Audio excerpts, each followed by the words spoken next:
Ontem eu comentei, ontem nós tivemos o martelinho, né? Ontem de manhã ainda estava em formação martelinho, e eu comentei, eu criei um vídeo ontem, uma live de 1 hora, explicando que eu estava bem bullish com o Bitcoin, eu estava com a expectativa de alta para o Bitcoin. Além do gráfico, né, da análise gráfica ali que eu fiz, eu peguei vários dados de in-chain, né, de movimentações na blockchain, dados principalmente da Glassnode, onde ontem mostrou para nós, aliás, nessa barra vermelha que vocês estão enxergando aqui, foi o dia na história do Bitcoin que mais teve realização de prejuízo.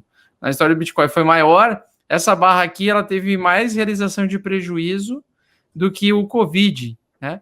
E praticamente depois daquela realização de prejuízo, eu gosto muito de usar aquele gráfico para identificar possíveis fundos, ou seja, possíveis limpadas do mercado, saídas das mãos fracas, né?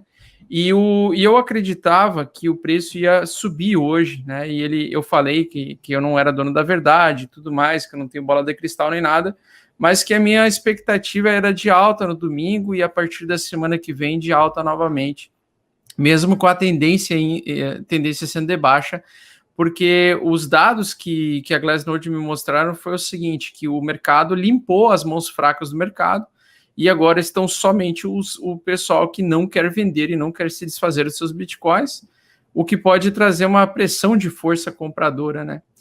Então, assim, no gráfico diário do Bitcoin, o RSI, eu acredito que ele já está voltando para a região acima da região 40.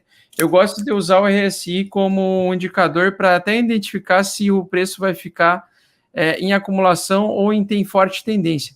E recentemente, quando eu traço ele, né, eu boto essa área entre 40 e 60 como o período de acumulação e lateralidade. Quando o RSI ele fica nessa faixa, o preço fica em lateralização, né? E ele estava entrando em tendência de forte baixa, mas ele rejeitou pela segunda vez e ele já está entrando de novo na fase de acumulação. Então, o Bitcoin ele tá dando uma lapada para cima agora, né, velho? Ele tá dando uma lapada para cima. E aí muita gente ficou falando assim, não, eu duvido que vai ser baixa, né? Eu acredito que ele vai buscar os 20 mil dólares por unidade, porque ele está em tendência de baixa. Mas o que eu gostei muito aqui foi esse fundo que se formou, com grande quantidade de volume nos dois fundos aqui, ó, nessas duas regiões de busca de liquidez e realização de prejuízo, né? E eu gosto muito de identificar pelo menos no semanal, eu gostei muito do semanal do Bitcoin. Ele fez um bom volume também vendedor de duas pontas, praticamente fazendo um fundo duplo. E olha só o tamanho dessa sombra compradora, né? Então a minha expectativa é que nós tenhamos alta a partir da finalização de junho. E uma coisa que eu achei legal também, não sei se vocês já perceberam isso, no gráfico mensal, nenhuma vez na história do Bitcoin, e nenhuma vez nos 10 anos, e é uma estatística pequena, porque são só 10 anos, né? Mas em nenhuma vez aconteceu do Bitcoin ter junho e julho vermelhos. Então, se junho é vermelho, julho tenderá a ser verde. Isso, pelo menos, historicamente falando, nessa estatística. Tu pode pegar todo junho e julho, eles são antagônicos. Então, o que acontece em junho, muitas vezes, acontece ao contrário em julho. E eu acho que isso é muito por causa do vencimento de contratos futuros, derivativos futuros que movimentam esse mercado, aquela busca de aniquilar os iniciantes do mercado, buscar dinheiro, né? E realização de lucros normal, mano. Eu acredito que isso aí seja uma realização de lucros normal. Uma coisa que nunca aconteceu no Bitcoin foi tipo junho e julho vermelho. Sempre foi junho vermelho e julho verde, ou junho verde e julho verde. Que aconteceu 2 vezes só, e as outras vezes eu vi que julho tende a ser um mês recompensador para quem é holder de Bitcoin. Eu queria saber a opinião de vocês aí. Bota minha tela aí, eu vou mostrar o que eu tenho analisado aqui, né? Já que, como eu vi que a gente ia falar de fundos, né? Possíveis fundos, existe sim, né? Acredito que existe essa possibilidade de a gente estar trabalhando no fundo aqui, tá?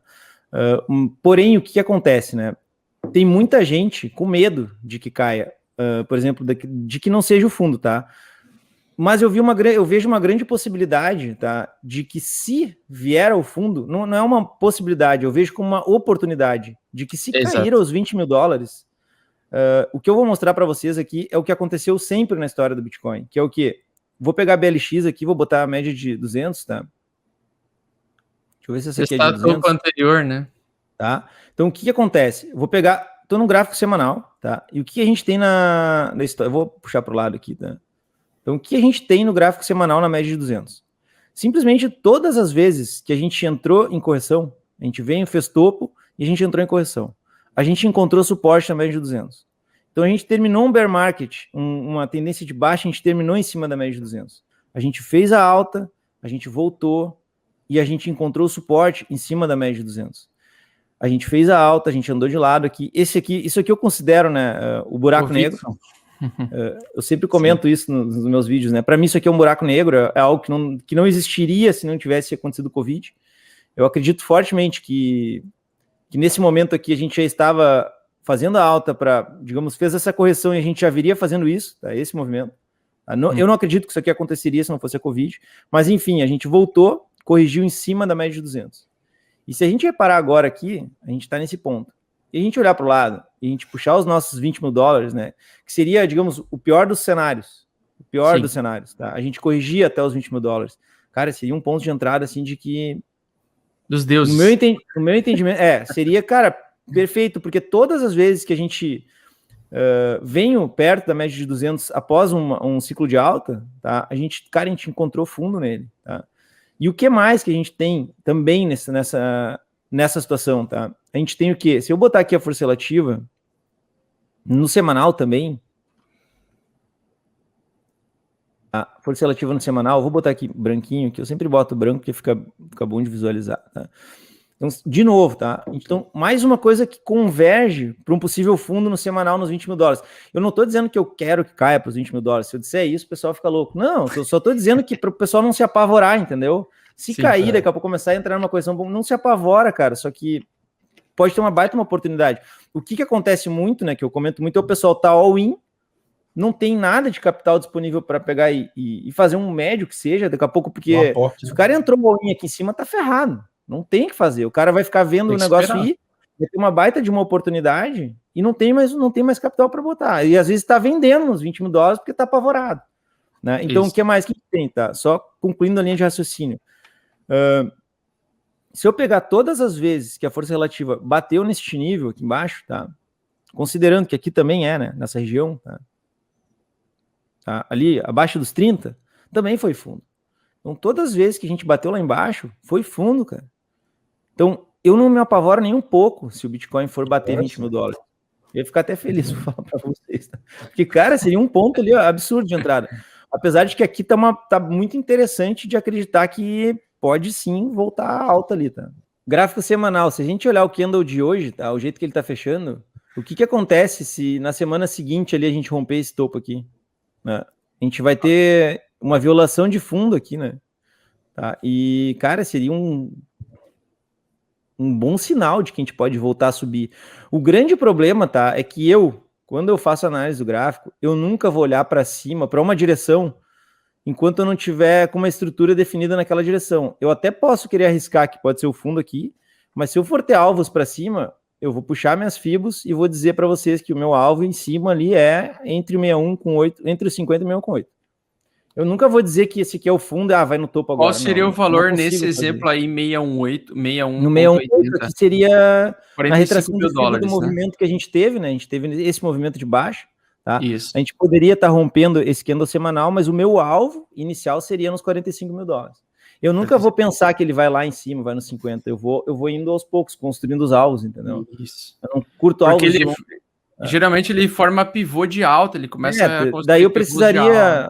No gráfico diário, por exemplo, no gráfico diário a gente não tem nada nem perto de estrutura de alta, entendeu? A gente até poderia agora estar rompendo aqui, mas vai considerar aqui um pivô de alta, entendeu? A gente teve esse aqui, né? Mas tu sabe que eu considero, viu? Eu considero esse fundinho um pivôzinho de alta, porque eu considero a sombra. É porque eu considero sombra. Mas eu sei que quem não considera sombra, como considera só o fechamento e a abertura do preço, pode não considerar isso como um pivô de alta. Esse aqui tu diz? Só que teria que ter mais um dia de alta aí. Sim, Amanhã não, teria que se ele ser um fizer dia de aqui, alta. é um pivô de alta. Eu considero um pivô de alta, independente das.